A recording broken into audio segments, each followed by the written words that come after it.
हाँ जी दोस्तों, क्या हाल है क्या हाल है क्या हाल है। I hope you are all doing really really well. दोस्तों, ये वीडियो हर उस बच्चे के लिए है जो अपने सीए इंटरमीडिएट का सितंबर 2025 का या जैन 2026 का प्रिपरेशन कर रहे हैं। दोस्तों, मैं आप लोगों के लिए लाया हूँ एक छोटा सा वार्निंग।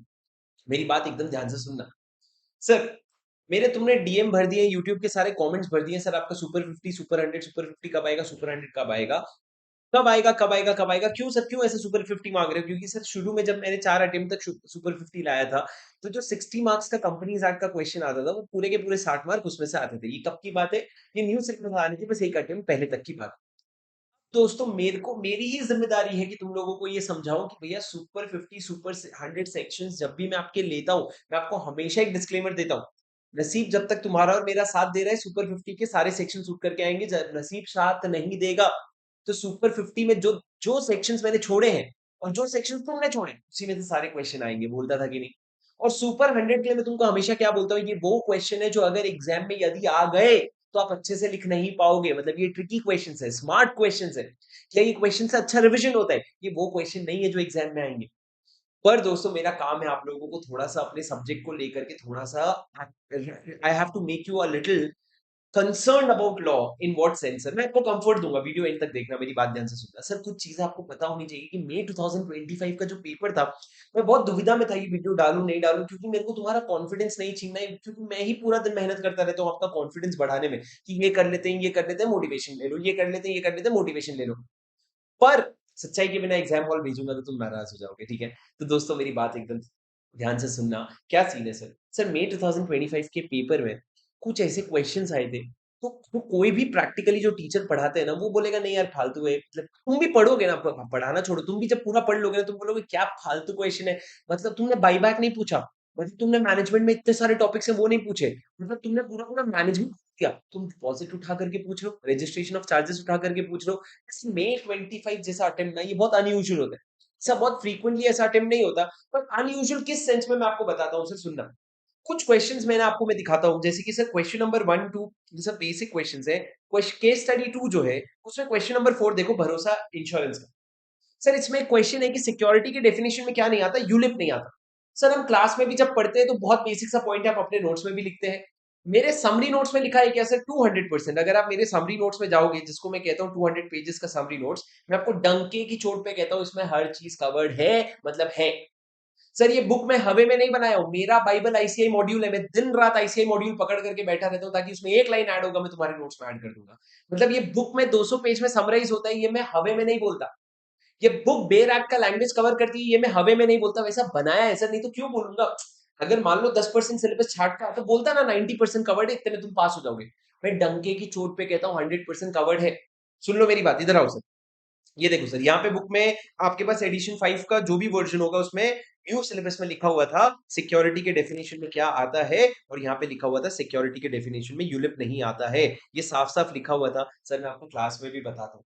और मैंने आपको ये भी कहा था कि सर, अगर क्वेश्चन आएगा ना तो ऐसा ही क्वेश्चन आएगा। ये क्वेश्चन कहाँ से आया पता है? आईसीए मॉड्यूल में इसका इलस्ट्रेशन दिया हुआ था। ये सेम क्वेश्चन। ठीक है सर, पूछा, ओके सर, ओके। अगला पॉइंट देखो सर, मेरी बात ध्यान से सुनना, अगला पॉइंट देखो जरा। सर, अगला इन्होंने, इस पे मैं आता हूँ, थोड़ी देर में आता हूँ, इस पे सुनना। सर, अगला पॉइंट है क्वेश्चन नंबर 1। ओहो भाई साहब, सर कहीं ना कहीं ये मेरी इनसे नाराजगी भी है, कहीं ना कहीं ये मैं मानता हूं, चलो कमी भी है। सर, एक क्वेश्चन बनाया इन्होंने, मैंने अभी आपको जब अडेंडम शीट करवाया था 2 दिन पहले, उस समय मैंने आपको ये क्वेश्चन का जिक्र किया था। जहां मैंने बताया एक ये लोग कंपनी बना रहे हैं, जहां पे ये लोग सब्सक्राइबर बना रहे हैं, जहां इंडियन नेशनल है, फॉरेन नेशनल है, foreign national with visa. Sir, इतना इररेलेवेंट रिडंडेंट कॉन्सेप्ट है, इतना फालतू कॉन्सेप्ट है कि मैं ये नहीं बोल रहा फालतू है, पर मैं एबीसी में एनालाइज कर असेस करूँ ना, ये सी माइनस में आएगा। पर ये कॉन्सेप्ट का क्वेश्चन क्या है सर? सर, ये क्वेश्चन क्या है बेसिकली, कि कौन सा सब्सक्राइबर को किस तरीके से क्या कर सकता है, वो सब्सक्राइबर टू मेमोरेंडम बन सकता है। सर, क्या ये कॉन्सेप्ट आपकी बुक में है? जी हाँ दोस्तों, जैसा मैंने कहा, पेज 2.9 में अगर आप जाओगे मेरे बुक के, तो ये टेबुलर फॉर्मेट में पूरा आपको ये मिल जाएगा। ठीक है सर। अब सर, दुविधा क्या है समझना। ये जो यूलिप वाला कॉन्सेप्ट था, जो पहला क्वेश्चन दिखाया मैंने, ये वाला जो कॉन्सेप्ट है, और जो इसके अगले क्वेश्चन और दिखाऊंगा, ये तीनों मेरे नोट्स में तो है। और सर, ये तीनों वो कॉन्सेप्ट है जो इन्होंने न्यू एडिशन जब आया था ना, नया नया लॉ, नया कोर्स जब आया था, तब ये सारे कॉन्सेप्ट ऐड किए थे। इनमें एक भी कॉन्सेप्ट में दम नहीं है सर, बस ये इनका ईगो है कि हमने ऐड किया तो हम पूछेंगे। कॉन्सेप्ट में एक भी दम नहीं है। तुम ऐसा कुछ पूछ नहीं रहे हो जो हमको सीए के बाद काम आएगा। अरे, सीए के बाद मैं प्रैक्टिकल लॉ करूंगा ना, उसमें मेरे को कंपनीज एक्ट की वो चीजें पूछो ना जो मेरे को ओरिजिनली काम आएंगे, ये पूछेंगे। ठीक है सर, ओके, तुम पूछ रहे हो, ओके सर, बट आप पे आता हूं मैं थोड़ी देर में, बट आप समझो सर ये कॉन्सेप्ट है, पर ना तो मैं एज अ टीचर आपको कभी इस पे एम्फेसाइज करने बोलता हूँ, ना आप as a student self study भी करोगे ना, तो इस पे एम्फेसाइज नहीं करोगे। अगर हम ये डर में पढ़े कि हाइला ये भी आ जाएगा, ये भी आ जाएगा, ये भी आ जाएगा, तो सर देखो मैं तो टीचर हूं, मैं आपको इंटर में एक ही सब्जेक्ट पढ़ाता हूँ, लॉ। मैं दिन रात आपको लॉ लॉ ये भी पढ़ लेना, ये भी पढ़ लेना, ये भी पढ़ लेना बोलूंगा, पर आपको तो 3 या 6 सब्जेक्ट पढ़ने ना, और उस 3 या 6 सब्जेक्ट में डीटी आईडीटी एक सब्जेक्ट के बराबर थोड़ी है, वो तो 2 सब्जेक्ट के बराबर है। ठीक है सर, टेंशन मत लो, आ जाओ सर आगे देखते हैं। सर ये अमरीश के क्वेश्चन के बाद प्लीज मेरी बात ध्यान से सुनना दोस्तों, इधर देखो। सर अमरीश के क्वेश्चन के बाद राजा एक और क्वेश्चन आया। सर एक स्पार्क सर्विसेज वाला क्वेश्चन आया, स्पार्क सर्विसेज वाला क्वेश्चन आया। मैं अभी आपको क्वेश्चन और आंसर पूरा नहीं पढ़ के समझाऊंगा, पर आप देखो सर ये कौन से कॉन्सेप्ट पे बेस्ड था पता है आपके? चैप्टर 3.10 जो प्रोस्पेक्टस वाला चैप्टर है, उसमें एक रिसेशन वाला कॉन्सेप्ट है, उस कॉन्सेप्ट पे बेस्ड था। अब दोस्तों रिसेशन का कॉन्सेप्ट जो है आप अपने सीए फाउंडेशन में पढ़ते हो, अगर सीए फाउंडेशन में पढ़ते हो, मेरा ये पॉइंट है सर, ये कॉन्सेप्ट आपने वापस वो कॉन्सेप्ट है जो आपने न्यू एडिशन में ऐड किया, अब आपने उसको जबरदस्ती पूछा है सर। अच्छा सर क्या मैं टेबुलर फॉर्मेट से पढ़ूंगा तो मैं नहीं लिख पाऊंगा? बेटा तुम बेयर एक्ट से जितना पढ़ोगे ना उतना ही, ये टेबुलर फॉर्मेट से पढ़ोगे तो उतना ही लिख पाओगे, पहली चीज। दूसरी चीज सर एक बात समझो, लिखने के लिए ना पूरा रट्टा तोता, मैं तुमको इतनी राइटिंग प्रैक्टिस करवाया, मैंने तुमको इतने रैंक होल्डर्स के आंसर्स दिखाए, क्या था सर, कैसे आ रहे थे मार्क्स? सर मार्क्स आपको कॉन्सेप्चुअल क्लैरिटी आने पे, लिख के आने पे मिल रहे थे। अब आप समझो सर, ये जो चीजें आपके क्वेश्चन बैंक में पूछी जा रही है, ये सारे क्वेश्चन, ये जो क्वेश्चंस में पूछे जा रहे हैं, मैं आपके सामने लाके ये बताना चाह रहा हूँ सर। सबसे पहली चीज, ICAI is asking unusual questions, जो चैट जीपीटी की वजह से बनाना बहुत आसान हो गया, which is a pain for us, us as in हम लोगों के लिए, आपके लिए मेजरली, क्योंकि सर कहीं ना कहीं हम तो we are the audience in a way, you are the player. तो हारते तो हम दोनों हारते हैं, लेकिन आप समझो सर चैट जीपीटी से क्वेश्चंस बन रहे, कोई भी कॉन्सेप्ट उठाते बोलते क्वेश्चन बना दे इस पे, ठीक है सर, खुद भी बना रहे होंगे, चलो ऐसा नहीं है कि आईसीआई में कैपेबिलिटी नहीं है, खुद भी बना सकते, अनयूजुअल टॉपिक्स। विच मीन्स अगर आपको मैं सुपर 50 सेक्शन दे रहा हूँ, और सुपर 50 सेक्शन में अगर एक सेक्शन दिया और उसमें अगर आपने कोई पॉइंट छोड़ा, उस पॉइंट से बहुत तगड़ा क्वेश्चन ये लोग बना सकते हैं। दूसरी चीज सर, आपको समझना पड़ेगा, they are focusing on new sections, जो सेक्शंस पे क्वेश्चंस नहीं बनते थे वो लोग उस पे कोशिश कर रहे हैं।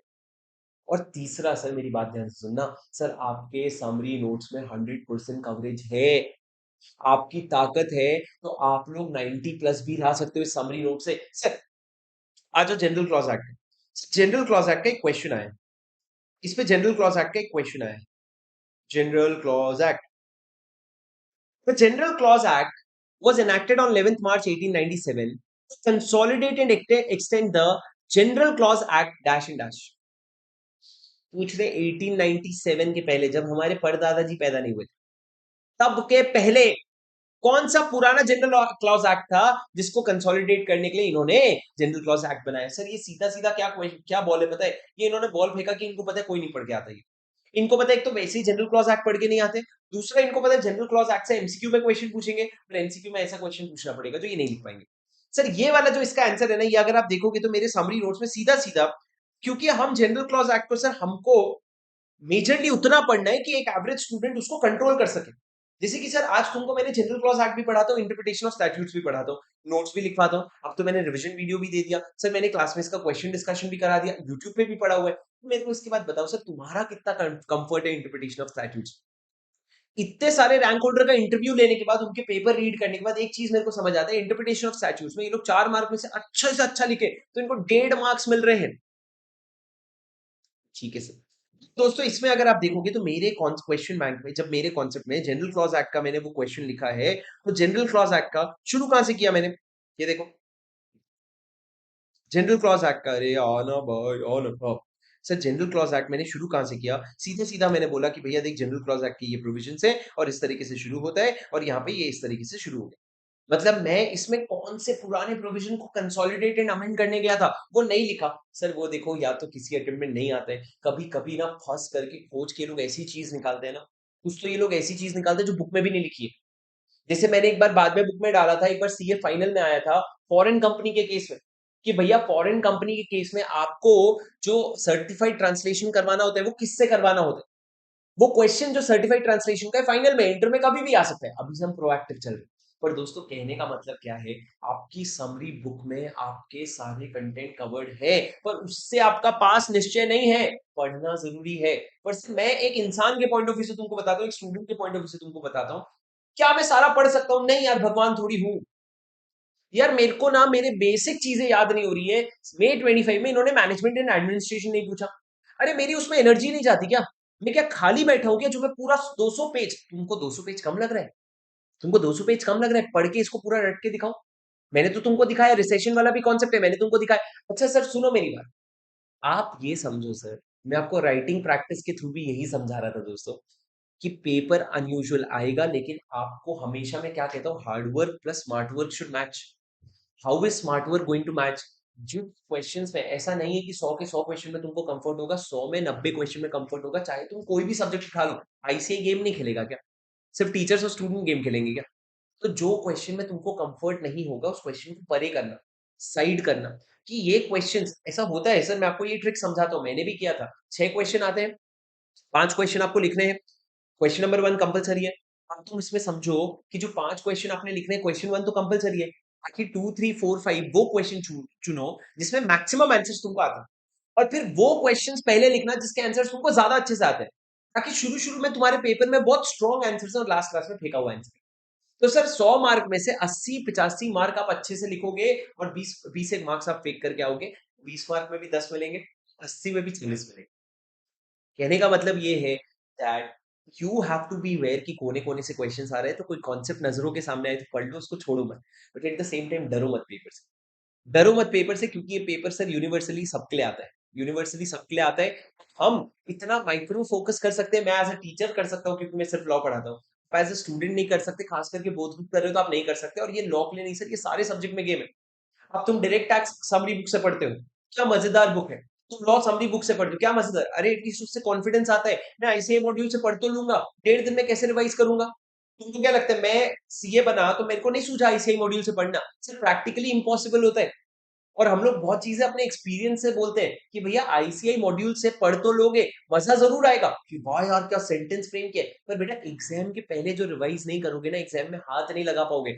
हाँ, अगर तुम ऐसे हो कि फाउंडेशन में भी रैंक करो, इंटर में भी रैंक करो, फाइनल में भी रैंक लाओगे, मतलब तुम अलग ही नर्ड हो, मतलब अलग पढ़ाकू हो। इसलिए ये नहीं है तुम तो रट्टा मारो आईसीआई मॉड्यूल से।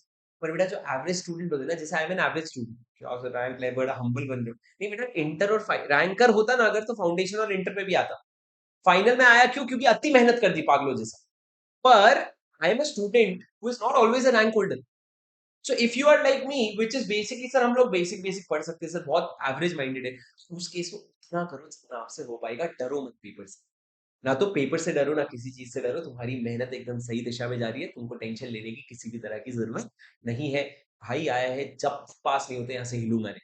ठीक है दोस्तों, आप लोगों के लिए टेस्ट सीरीज लॉन्च किया है मैंने। कितने रुपए में? 500 रुपए में। कितना टेस्ट? 11 टेस्ट।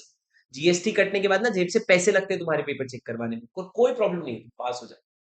तुम समझ रहे हो, इतने सारे तुम लोगों को रिविजन और क्वेश्चंस। यहाँ पे मैं तुमको ये नहीं बताने आया मेरी बुक सही है, यहाँ पे मैं तुमको ये बताने आया हूँ तुम जो कर रहे हो वो एकदम सही है। तुम टेंशन मत लो, तुमको 70 आएंगे मिनिमम, अगर तुम लोगों ने पढ़ा है और तुम लोगों ने सही तरीके से पढ़ा है। बाकी सर ऐसे ही जब बाउंसर मारेगा तो लगना है मुंह पे, उसमें कुछ नहीं कर सकते।